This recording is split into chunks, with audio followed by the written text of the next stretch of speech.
శ్రీమాత్రే నమ. జయ గురు దత్తాత్రేయ నమ. వృషభ రాశి వారికి ఈ వారం ప్రధానంగా కుటుంబ స్థానమందు కుజగ్రహ సంచారం.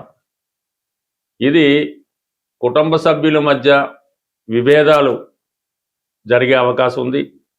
కుటుంబ సభ్యుల మధ్య పరస్పర విభేదాల వల్ల ఆర్థిక పరంగా అంటే డబ్బు విషయంలో కొంతవరకు కుటుంబ సభ్యులతో విభేదాలు రావడం కానీ, ఏదో ఒక కారణం వల్ల మీ కుటుంబ సభ్యులు మీ నుంచి దూరంగా వెళ్ళడం జరిగే అవకాశం ఉంది. మీరు కూడా కుటుంబ సభ్యులపైన కఠినంగా వ్యవహరించడం కానీ, దురుసుగా మాట్లాడడం వల్ల కానీ వారు మనోభావాలు హర్ట్ అవ్వడం జరుగుతుంది. అలాగే ఆర్థిక పరంగా కొంత ధన నష్టం జరిగే అవకాశం ఉంది. అది ఏ కారణం వల్ల అయితేనే మీ యొక్క ధనం, అది ఎవరన్నా ఇంట్లో దొంగతనం జరగడం కానీ, ఏదైనా విలువైన వస్తువులు మాయమవడం కానీ జరుగుతుంటాయి. ఆ కారణం వల్ల పరస్పరం కొంత విభేదాలు లాంటివి వచ్చే అవకాశం ఉంది. కాబట్టి ఏదైనా తొందరపడకుండా నిదానంగా వ్యవహరించడం మంచిది. ఏదైనా ధన విషయంలో కుటుంబ సభ్యుల మధ్య విభేదాలు అన్నవి మీకు తీవ్ర మనస్తాపాన్ని గురి చేసే అవకాశం ఉన్నది. ఇదే సమయంలో ఈ శుక్రగ్రహం, రాస్యాధిపతి శుక్రుడు పంచమ స్థానంలో నీచపడి ఉన్నాడు. మీ ఆలోచన విధానం కూడా కరెక్ట్గా నిర్ణయం తీసుకోలేకపోతుంటారు. ఏదో విధంగా ఒక అసహనానికి గురవడం కూడా జరుగుతూ ఉంటుంది. ఇదే సమయంలో మీ సంతానానికి ఏదైనా ఉద్యోగం రావడం వల్ల కానీ, మరేదైనా కారణం వల్ల వాళ్ళు కుటుంబాన్ని విడిచి దూరంగా వెళ్ళే అవకాశం ఉన్నది. ఇక ప్రధానంగా ఈ రాశిలో ఉన్నటువంటి స్త్రీలు అనారోగ్య కారణాల వల్ల వృత్తికి దూరంగా ఉండడం కానీ, కొన్ని సందర్భాల్లో ప్రస్తుతం చేస్తున్నటువంటి ఉద్యోగాన్ని విడిచిపెట్టి ఫ్యూచర్లో వేరొక ఉద్యోగానికి ప్రయత్నం చేయడం కానీ జరిగే అవకాశం ఉంది. సో లేని పక్షంలో మరికొంతమందికి ఏదో కొత్త ఉద్యోగం రావడం వల్ల పాత ఉద్యోగాన్ని విడిచిపెట్టే సూచనలు కూడా కనబడుతున్నాయి. బట్ ఏదైనా ఉద్యోగపరమైనటువంటి మార్పు అటు స్త్రీలకి మగవారికి కూడా జరిగే అవకాశం ఉంది. అయితే స్త్రీలకి ఇది ఎక్కువ విషయాన్ని లాభాన్ని ఇచ్చే అవకాశం ఉంది. బట్ లాభం అనడం కన్నా ఒక విధంగా నష్టం జరుగుతుంది. అంటే ఉద్యోగం పోవడం కానీ, అనారోగ్య కారణాల వల్ల కానీ, ఏ కారణం వల్ల అయితే ఉద్యోగపరమైనటువంటి సమస్యలు ఎదుర్కోవడం జరుగుతుంది. మళ్ళీ వారి ప్రయత్నం వల్ల ఇంచుమించు ఒక నెల అటు ఇటులో మళ్ళీ కొత్త ఉద్యోగం కూడా సంపాదించే అవకాశం ఉన్నది. అలాగే పిల్లలు కూడా మీ యొక్క సంతానానికి, అది స్త్రీ సంతానం అయినా మగపిల్లలకైనా ఉద్యోగ ప్రయత్నాలు ఫలిస్తాయి. వాళ్ళ కుటుంబాన్ని విడిచి వెళ్ళవలసి ఉంటుంది. సో ఇక్కడ రెండు మీకు సపోర్ట్ చేస్తున్నాయి. కుటుంబ స్థానంలో వ్యయాధిపతి రావడం వల్ల కుటుంబ సభ్యులు మీకు దూరం అవుతారు. పంచమ స్థానంలో శుక్రుడు నీచలో ఉండి శని దృష్టి వల్ల ఏంటంటే మీ యొక్క పిల్లలు మీకు ఏదో కారణం వల్ల, అంటే ఉద్యోగం చేయడం వల్ల, పెళ్లి చేయడం వల్ల, ఏదో కారణం వల్ల వాళ్ళు దూరం అవడం, ఇవన్నీ కూడా జరిగే అవకాశాలు ప్రధానంగా ఉన్నాయి.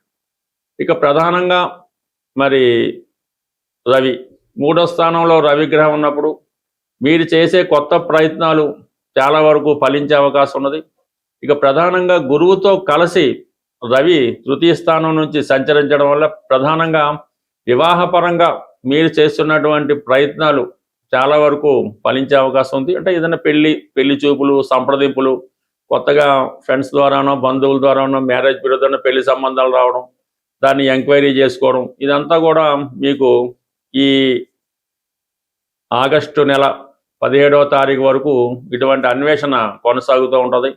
మంచి మంచి సంబంధాలు కూడా ఈ సమయంలో మీ యొక్క స్థాయిని బట్టి రావడం జరుగుతుంటుంది. కొన్ని సందర్భాల్లో మీరు వివాహాన్ని కూడా ఫిక్స్ చేసుకోవడానికి కూడా అవకాశం ఉంటుంది. ఇక ప్రధానంగా దానికి రవి కూడా మీకు మరి సపోర్ట్ చేస్తున్నాడు, గురువు సపోర్ట్ చేస్తున్నాడు, శని కూడా లాభస్థానంలో వక్రించున్నాడు. అంటే మూడో స్థానంలో ఉన్నటువంటి గురుగ్రహం, 11వ స్థానంలో ఉన్నటువంటి శనిగ్రహం, ఇవన్నీ కూడా 3, 7, 11 స్థానాలని యాక్టివేట్ చేస్తుంటాయి అన్నమాట.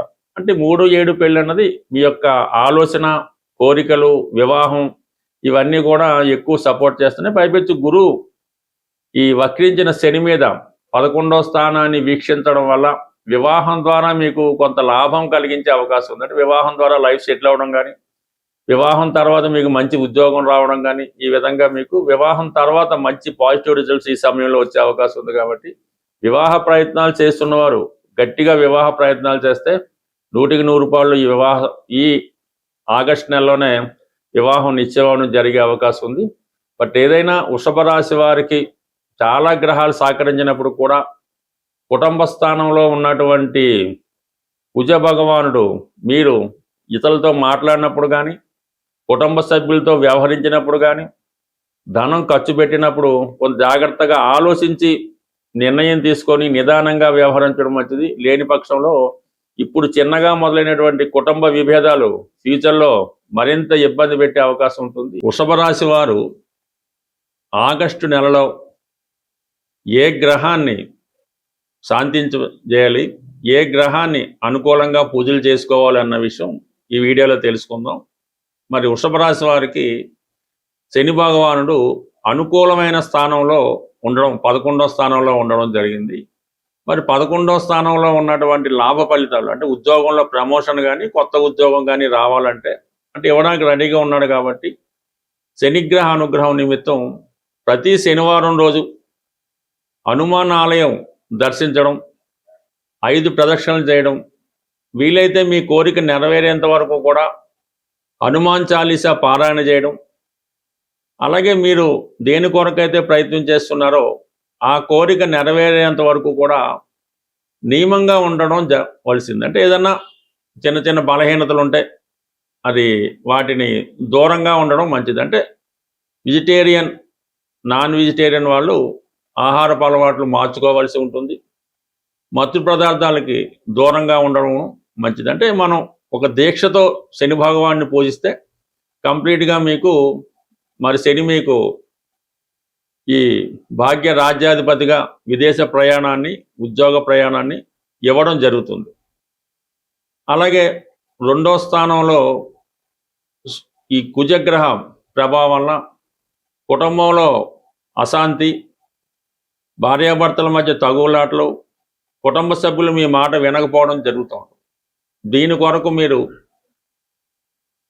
సుబ్రహ్మణ్య స్వామి వారిని బుధవారం రోజు లేదా మంగళవారం రోజు, అంటే మంగళవారం కుజునికి ఇష్టమైన రోజు కాబట్టి, బుధవారం ఎందుకు చెప్పామంటే బుధుడి యొక్క రాశిలో ఉన్నాడు కాబట్టి మరి ఆ రెండుడికి పడకపోవడం వల్ల ఈ చికాకులు వస్తుంటాయి. కాబట్టి మరి మీరు ఆ మంగళవారం రోజు సుబ్రహ్మణ్య స్వామి వారికి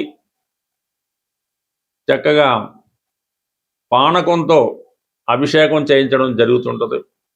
లేదా వెంకటేశ్వర స్వామి ఆలయాన్ని దర్శించుకొని స్వామివారికి చక్ర పొంగలి ఏదో ఒకటి నైవేద్యంగా పెట్టి పూజించడం వల్ల ఇంట్లో కూడా చేసుకోవచ్చు. దానివల్ల కూడా మీకు కుజగ్రహ అనుగ్రహంతో ఈ కుటుంబ సమస్యలు పరిష్కారం అవుతాయి, ఆర్థిక సమస్యలు కూడా పరిష్కారం అవుతాయి. ఇంపార్టెంట్గా మంగళవారం నియమంగా ఉండవలసి ఉంటుంది.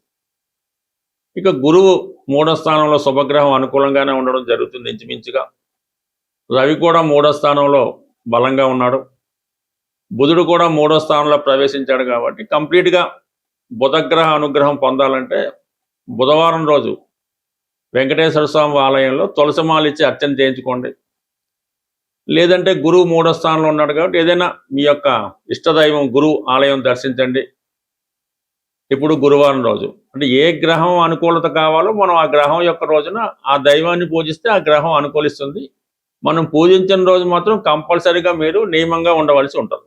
రవి 3వ స్థానంలో మంచి ప్రోగ్రెస్ స్థానంలో ఉన్నాడు కాబట్టి ప్రభుత్వంలో పని కావాలన్నా, ప్రభుత్వ అధికారులు అనుకూలంగా ఉండాలన్నా రవిగ్రహ అనుగ్రహం వెరీ సింపుల్.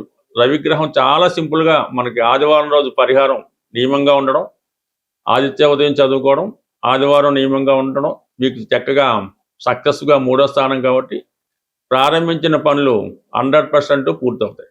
ఇక ప్రధానంగా వృషభ రాశి వారికి శుక్రుడు ప్రస్తుతం సెప్టెంబర్ 2వ తారీఖు వరకు నీతిలో ఉన్నాడు. కాబట్టి ఎక్కువగా మీరు శుక్రగ్రహ అనుగ్రహం పొందవలసి ఉంటుంది. దానికి ఏం చేయాలంటే మీరు శుక్రవారం రోజు అమ్మవారి ఆలయంలో కానీ ఇంట్లో కానీ అమ్మవారి ఫోటోని ఎరుపు రంగు పూలతో అలంకరించి వెండి గ్లాస్తో పాలు నైవేద్యంగా పెట్టి శ్రీ సూక్తం కానీ, లక్ష్మీ స్తోత్రం కానీ, కనకదార స్తోత్రం కానీ పారాయణ చేయడం వల్ల సింపుల్గా లక్ష్మీ అమ్మవారిని దర్శించుకోవడం, ఆ శుక్రవారం రోజు నియమంగా ఉండడం, ధనాన్ని పొదుపుగా వాడడం, స్త్రీలతో విరోధం తెచ్చుకోకుండా ఉంటే మీకు శుక్రగ్రహ అనుగ్రహం తొందరగా లభించే అవకాశం ఉంది. కానీ పర్టికులర్గా వృషభ రాశి వారు శుక్రగ్రహ అనుగ్రహం పొందితేనే మిగతా గ్రహాల యొక్క బలాన్ని పొందగలుగుతారు. కాబట్టి సబ్జెక్టు కన్సిడర్ అయితే శుక్రగ్రహాన్ని మీరు చక్కగా ఆరాధించుకోండి, సర్వ ఐశ్వర్యాలు పొందే అవకాశం ఉన్నది. ఇక ఆస్టీజ్గా మనకి దశమంలో రాహు అనుకూలంగా ఉన్నాడు. బట్ శుక్రగ్రహం అనుగ్రహంతో పాటు రాహు కూడా అనుగ్రహం పొందే అవకాశం ఉంది. కాబట్టి ఓవరాల్గా ఇంచుమించుగా మీరు ఈ వారం ప్రధానంగా ఈ కుటుంబ సమస్యలు, ఆర్థిక సమస్యల కోసం కుజుడి యొక్క పరిహారం చేసుకుంటే, శుక్రగ్రహ పరిహారం చేసుకుంటే ఆటోమేటిక్గా ఈ నెలంతా కూడా మంచి అదృష్టంగా మారే అవకాశం ఉంటుంది. స్వస్తి.